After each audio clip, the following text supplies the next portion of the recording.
Welcome to Women of the Metaverse. I am Cheryl Laidlaw. I am Angela Harkness. We have been and are still on a journey to discover the Metaverse, Web 3.0, NFTs, and anything that we are required to know to join this world. From this podcast, we will help you to unlock how the Metaverse is going to impact your brand, your business, and even your personal life.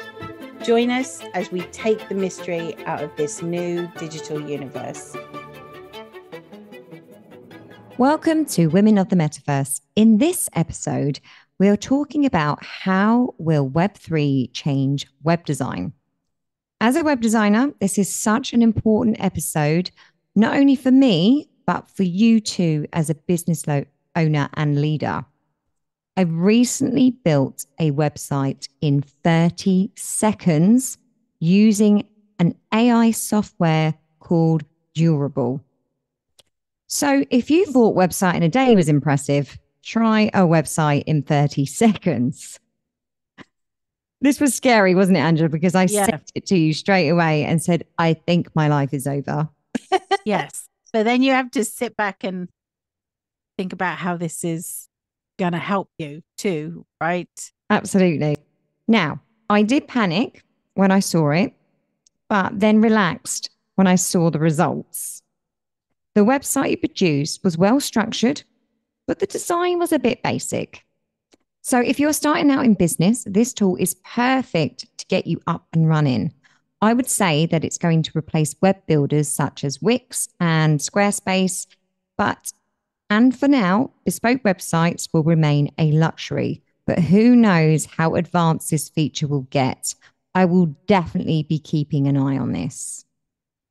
What I am predicting as we go into 2023 is that web design will change massively as we start all to use these image AI software.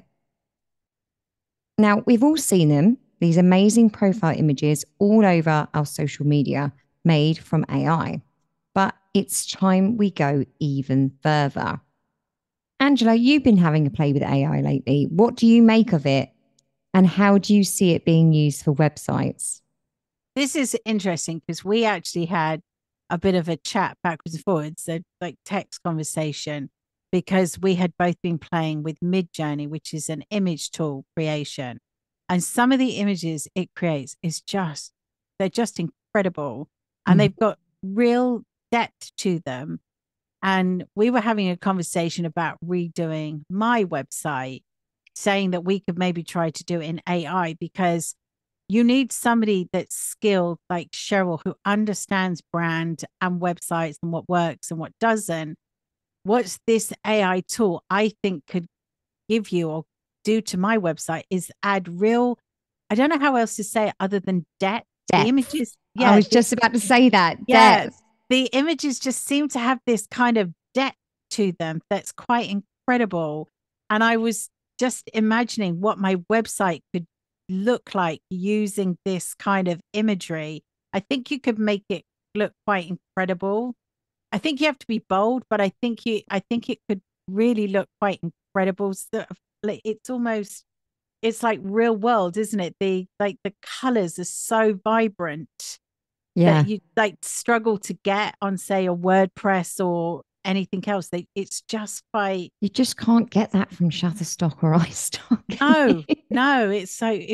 It's really, so my imagination about what you could do is going crazy, but then it would need somebody skilled to kind of not rein it in, but go, right, this works for branding, this doesn't, you need it, because you could go mad with it and have all sorts of rubbish all over the place, and you need to bring it in together into sort of a brand that makes sense to people, right? Yeah, definitely. So, I mean, we discussed it only yesterday, maybe the day before, about how we could make a website that's just completely AI image based. And I think it would look absolutely beautiful. So watch this space, guys. Let's see what we can turn Angela's website into over the next few months. Yes. So also, what other elements will change? Okay, so decentralized is still a word that's used within everything. So one of the key benefits of Web3 is that it allows for the creation of decentralized websites and web applications. This has come up in so many episodes.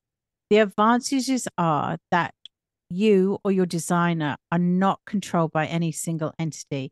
This means that there is more freedom to create unique and innovative experiences without having to conform to the constraints of traditional platforms.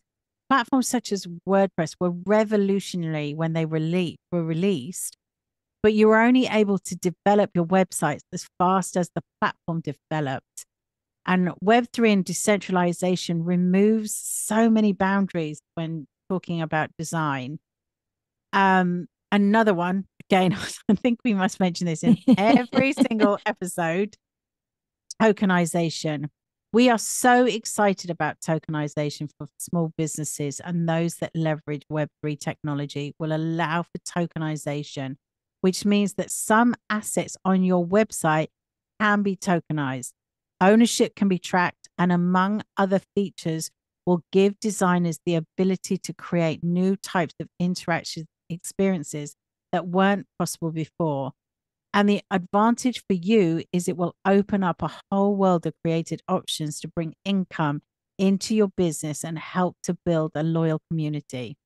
Security, always a massive one for websites. Yeah, massively. Always a real problem if your website gets hacked. Even just the like the comments and the backlinks and the trolling that you get, the spam. Oh, that drives me nuts.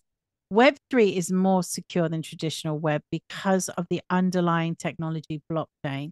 This will make it more difficult for hackers to steal sensitive information, and designers will have to take into account new best practices to create more secure user experiences. Smart contracts, another brilliant one. Smart contracts are self-executing contracts which with the terms of agreement directly written into the code. Smart contract integration will allow for more automated interactions and transactions between users, and designers will need to create user interfaces that make it easy for users to interact with those smart contracts. That's a good one. Yeah, it is a good one because you can really nail down like anything you want within those terms and conditions. Mm-hmm. Accessibility, the decentralized nature of Web3 also means that websites will be less likely to be censored or blocked by governments or other entities. This will make it more possible for designers to create websites and applications that are accessible to more people around the world, regardless of their location or access to traditional internet. So there's a lot more to it than just the actual design. There's a lot in the background that your website is going to be able to do that it could never do before. Yeah. I mean, there was a lot of scaremongering that websites would be exempt, we wouldn't need them anymore because we're going to have this 3D world, but we're still using Web 1, we're still using Web 2. And as we move into Web 3, they're not going to go anywhere because of just the ease and how it's been built. And not, as we all know, not everyone adopts new technology straight away either. No. So it's definitely going to evolve massively. And it'll be step by step, won't it? Because it won't be sort of all in. So say, for example, if we do my website, we're not going to go all in with all of this technology. We're going to start with the design and then it will grow and evolve over time. But I think what the Web3 enables is for you to kind of create this first step into a new world for your clients. Yeah, whether that be just adding something as simple as a wallet to your website so that people could connect, or going a little bit more advanced by adding, say, something like voice control. Yeah. Or even if you have a big client list or you have very sensitive clients. So Cheryl works a lot with doctors and people in that kind of medical field where their data is very sensitive. So even if you start to use blockchain technology, then that adds that level of security to your data that you have. Definitely. So going back to voice control, I do feel that it needs to be a little bit more prominent in the Web3 arena as Yeah, we that's a good one. move through. I mean, I don't know about you, but I speak to Alexa quite a lot in my life. Yeah. And also, I noticed yesterday that Apple released their new pods, their next generation of pods. So Ah, there is this war going on now with the voice generated okay. applications as well. I mean, it's great. If only she could understand me a little bit more. Yeah. Or not go on. I need to change its name, I think, because sometimes it just pops on. I was told know. actually that you should change Alexa's name for security purposes. Yes. So Yeah. if anyone wants to actually go and do that. But also that's a skill in itself, isn't it? Under learning, you could get so much more out of your voice control if you really learned what the prompts are. Exactly. It's all about the prompts. Yeah, it's all about the prompts. Maybe we're If you talking. listen to our episode about AI, then we talk about prompts a lot. Maybe 2023 will be about prompts a lot. Yes. So I think websites as a whole will become easier to use, not just for the end user, but for web designers too. In the past, we've had to know how to code.